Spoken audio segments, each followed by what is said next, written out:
मैंने श्रीमद् भगवद गीता तब तक नहीं पढ़ी थी जब तक मुझे ये ज्ञान नहीं हुआ कि हम सब आत्माएं हैं और ये जिंदगी हम आत्माओं के लिए एक इम्तिहान है अपने अंदर से अपने सबसे अच्छे रूप को बाहर निकालने का। और भगवद गीता इस इम्तिहान को पास करने की एक अहम किताब। भगवद गीता के 18 अध्याय हैं और ये संस्कृत में परमात्मा द्वारा दी गई थी। समय के साथ संस्कृत भाषा रोजमर्रा की जिंदगी से निकल गई और ये ज्ञान मनुष्य से दूर हो गया। समय समय पर भगवद गीता के साधारण अक्षरों में अनुवाद किया गया। इसी कोशिश को आगे बढ़ाते हुए आने वाले 9 मिनटों में भगवद गीता के कुछ अहम हिस्सों को अपने गुरु के आशीर्वाद से एक आसान रूप में मैं अपने 7 बिलियन भाई बहनों के चरणों में समर्पित कर रहा हूं। ये ज्ञान परमात्मा ने भगवान कृष्ण के द्वारा सबसे बड़े धर्म युद्ध महाभारत की रणभूमि कुरुक्षेत्र में अर्जुन को कुछ 5000 साल पहले दिया। ये वो वक्त था जब धर्म का बार बार उल्लंघन हुआ, परमात्मा का डर मनुष्य से निकल गया। लालच की होड़ में भाई ने भाई को मारने की कोशिश की और यही नहीं, एक ब्याहता औरत को भरी सभा में अपने बड़ों के सामने अपमानित किया गया। इससे पहले कि मनुष्य जाति धर्म युग से निकलकर पूर्ण रूप से कलयुग में जाती, युद्ध की रणभूमि में युद्ध से कुछ पहले परमात्मा ने गीता भगवान कृष्ण के द्वारा मनुष्य जाति के कल्याण के लिए दी। ऐसे ही जैसे कभी तुरा मोसेस को, गॉस्पेल जीसस को और कुरान प्रॉफिट मोहम्मद को दी। गीता, बाइबल, कुरान, तुरा, गुरु ग्रंथ साहिब परमात्मा द्वारा दी गई किताबें हैं जो किसी एक धर्म के लिए नहीं बल्कि पूरी मनुष्य जाति के लिए है, पूरी इंसानियत के लिए है, सब आत्माओं के लिए है। क्योंकि ये आत्मा को परमात्मा के बारे में, उसकी सृष्टि के बारे में और सबसे अहम ये उन कायदों के बारे में समझाती है जिनका आत्मा को मनुष्य के रूप में हर हाल में पालन करना होगा, रक्षा करनी होगी। और इन्हीं कायदों की बुनियाद पे एक आत्मा को शरीर त्यागने के बाद परखा जाएगा और इस परीक्षा से पास होने पे हमेशा के लिए इस जन्म और मृत्यु से मुक्ति मिलेगी। परमात्मा भगवद गीता में कहते हैं कि मैं ही सबकी शुरुआत हूं, मैं शुरू से भी पहले था और सब खत्म होने के बाद भी रहूंगा। सब मुझ में है और मैं सब में हूं। जो भी तुम छू सकते हो, देख सकते हो, चख सकते हो या सुन सकते हो, वो सब मैं हूं। ये नदियां, पहाड़, सूरज, ग्रहण, चांद, सितारे सब मैंने बनाए हैं। मैंने ही भगवान, शैतान, राक्षस और इंसान बनाए। मैं सर्वव्यापी हूं, सब में रहता हूं, सब में मैं हूं, मैं ही हूं। मैं ही ब्रह्मा बन के सब बनाता हूं और रुद्रा बन के सब नष्ट कर देता हूं। मैं ये सृष्टि यूं ही बनाता और तोड़ता रहूंगा ताकि आत्माओं को मौके मिल सके इस जन्म और मृत्यु से एक दिन मोक्ष पाने को, हमेशा के लिए परमात्मा के साथ रहने को। भगवद गीता कहती है कि इस सबसे बड़ी परीक्षा के लिए परमात्मा ने प्रकृति का निर्माण 5 तत्व हवा, अग्नि, जल, पृथ्वी और ईथर से किया, जिन्हें हम छू के, चख के, सूंघ के, देख के समझ सकते हैं। पर खुद परमात्मा इन 5 इंद्रियों की समझ से बाहर है। उन्हें आत्मा इन इंद्रियों से नहीं जान सकती। आत्मा 5 इंद्रियों के साथ वैसे ही है जैसे एक लोहे का रोबोट जिसे अपने बनाने वाले का कोई पता नहीं। अर्जुन को भी परमात्मा का विराट रूप देखने के लिए भगवान कृष्ण ने दिव्य नेत्र दिए। भगवद गीता समझाती है कि आत्मा अजन्मी है, इसे कोई मार नहीं सकता, कोई जला नहीं सकता, डुबा नहीं सकता, काट नहीं सकता। लेकिन आत्मा को परमात्मा के साथ हमेशा रहने के लिए ये परीक्षा रूपी जीवन में बैठना ही पड़ेगा। इस परीक्षा के लिए परमात्मा से बिछुड़ के आत्मा को पृथ्वी पे किसी न किसी रूप में जन्म लेना पड़ता है और 88 करोड़ जोनियों को जीने और भोगने के बाद एक आत्मा को मनुष्य का शरीर और दिमाग मिलता है इस सबसे बड़ी मर्यादाओं की परीक्षा में बैठने के लिए। हर मनुष्य को इस पूरी परीक्षा के दौरान तरह तरह की अच्छी और बुरी भावनाओं के चक्रव्यूह में अपने ही भाई बहन या मित्रों के साथ डाला जाता है, जिसमें हर आत्मा को अपने अंदर के तामसिक और राजसिक अवगुणों से निकल के सात्विक जीवन में प्रवेश करने के मौके मिलते हैं। हमारे तामसिक गुण वो हैं जो हमारे अंदर हीन भावना पैदा करके हमें खुद को उदास और नुकसान पहुंचाते हैं, और हमारे राजसिक गुण हमें ईर्ष्यालु और लोभी बना के दूसरों के प्रति नुकसान पहुंचा सकते हैं। इस परीक्षा के दौरान हर आत्मा को तामसिक और राजसिक गुणों को खत्म करके अपने सात्विक गुणों से परिचित होना पड़ेगा।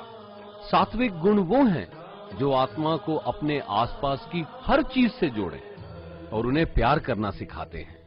परीक्षा के दौरान हर आत्मा को जीवन के चारों स्तंभ धर्म, अर्थ, काम और मोक्ष का ज्ञान पाके ही मुक्ति मिलती है। यही वो द्वार है जिन्हें समझ के ही आत्मा परमात्मा को समझ सकती है। पहला द्वार धर्म का है और शेर इसका प्रतीक है। धर्म वही है जो गीता में लिखा हुआ है, वेदों में लिखा हुआ है, गुरु ग्रंथ साहिब, बाइबल या कुरान में लिखा है। धर्म वही है जो धारण किया हुआ है, जिसे आपका दिल मानता है, जैसे झूठ नहीं बोलना, चोरी नहीं करना, भगवान का निरादर नहीं करना, दूसरों को नुकसान नहीं देना, यही सब धर्म है। और हर आत्मा को अपने जीवन काल में हर समय धर्म का पालन करना होगा और उसकी रक्षा करनी होगी। दूसरा द्वार अर्थ का है और घोड़ा इसका प्रतीक है। हर आत्मा अपने हर जीवन काल में अपने पृथ्वी पे होने का अर्थ या मूल कारण समझेगी। इस जिंदगी में भोगने वाली चीजें और रिश्तों का आनंद लेगी। अच्छा बेटा या अच्छी बेटी, अच्छा भाई या अच्छी बहन, अच्छा पति या अच्छी पत्नी बनके हर दुनियावी रिश्ते पर खरी उतरेगी और इस परीक्षा को पास करेगी। तीसरा द्वार काम का है। भगवत गीता समझाती है कि हर मनुष्य के अंदर काम, क्रोध, लोभ, मोह, अहंकार और ईर्ष्या जैसी 6 भावनाएं हमें अपने और दूसरों के प्रति नुकसान पहुंचा सकती हैं। इन भावनाओं को हर मनुष्य को हमेशा अपने नियंत्रण में रखना होगा, क्योंकि इनके बहाव में किया हुआ कोई भी काम हमारे जीवन भर की परेशानी का कारण बन सकता है।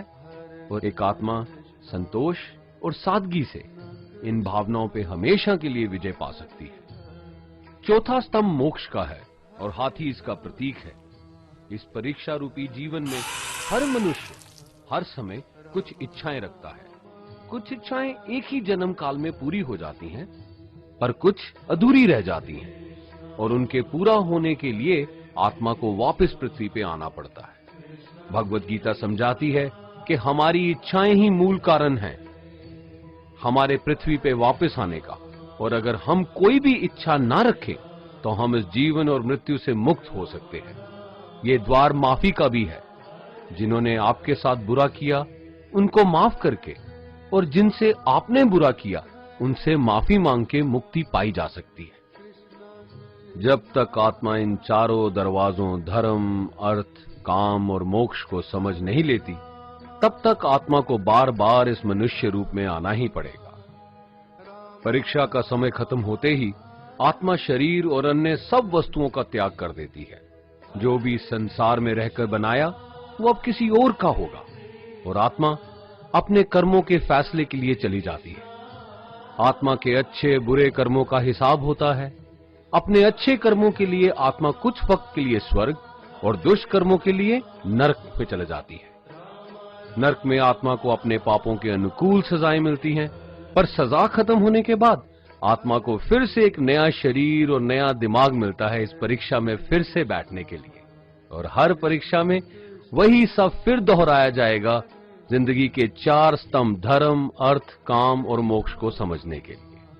हर जन्म में अपने कई जन्मों के कर्मों के हिसाब से हर आत्मा को कभी अच्छे और कभी बुरे हालातों से जाना पड़ता है। लेकिन जब तक आत्मा परमात्मा के साथ योग को नहीं समझ लेती, वो मुक्ति नहीं पा सकती। भगवत गीता समझाती है कि मनुष्य अपने शरीर, दिमाग या दिल से भगवान को पा सकता है। शरीर द्वारा किए कर्मों के माध्यम से परमात्मा को पाने को कर्म योग कहते हैं। ऐसे कर्म जो परमात्मा की इच्छा से हों और दूसरों के कल्याण के लिए हों। वाल्मीकि ने रामायण लिख के श्रवण ने अपने माता पिता की सेवा और उन्हें चार धाम की यात्रा करवा के, मदर टेरेसा ने अपने प्यार और सेवा के माध्यम से, और मैडम क्यूरी ने वैज्ञानिक खोज में अपने जीवन का बलिदान देके अपने कर्मों द्वारा परमात्मा को पाया। भगवत गीता समझाती है कि एक आत्मा दिमाग से भी परमात्मा के साथ योग लगा सकती है। इसे राजा योग कहते हैं, क्योंकि दिमाग या मस्तिष्क सब इंद्रियों का राजा है। एक मनुष्य अपनी आस्था, सांस प्रणाली, आसन, अभ्यास, साधना और तपस्या से परमात्मा को इस योग के रास्ते पा लेता है। इस योग को समझने के लिए हमें अपने अंदर की एनर्जीज यानी चक्रा और कुंडालिनी को समझना पड़ेगा। आत्मा मस्तिष्क से मेडिटेशन या ध्यान लगा के परमात्मा के साथ योग लगा सकती है। शंकराचार्य, स्वामी परमहंस, स्वामी विवेकानंद और उनके जैसे कई योगी इस योग के रास्ते परमात्मा के साथ संधि लगा पाए। परमात्मा भगवत गीता में कहते हैं कि अगर किसी आत्मा को धर्म ना भी समझ आए, योग ना भी समझ आए, पर अगर वो मेरी शरण में आ जाए तो मैं उसके सारे पाप माफ कर देता हूं। परमात्मा को ऐसी दिल की गहराइयों से पुकार के पाने को भक्ति योग कहते हैं। चैतन्य महाप्रभु, मीराबाई और भगवान हनुमान इस योग के सबसे बड़े उदाहरण हैं। लेकिन कभी आत्मा अपने होने का मूल कारण भूल के धर्म का उल्लंघन करे या पाप के रास्ते पे निकल जाए तो उसे ठीक करने के लिए परमात्मा खुद किसी रूप में पृथ्वी पे जन्म लेते हैं। आइए श्री भगवत गीता, गुरु ग्रंथ साहिब, तुरा, बाइबल, कुरान या ऐसी किसी भी दीनी किताब को पूरा पढ़ के इस जिंदगी के असली मायने समझें और परमात्मा के साथ योग लगाएं। अगर आपने इसे पसंद किया तो इसे औरों को बांटिए, ताकि सब आत्माएं अपने यहां होने का मूल रूप समझ सकें और इस जन्म और मृत्यु से मुक्ति पाके हमेशा परमात्मा के साथ रह सकें। धन्यवाद।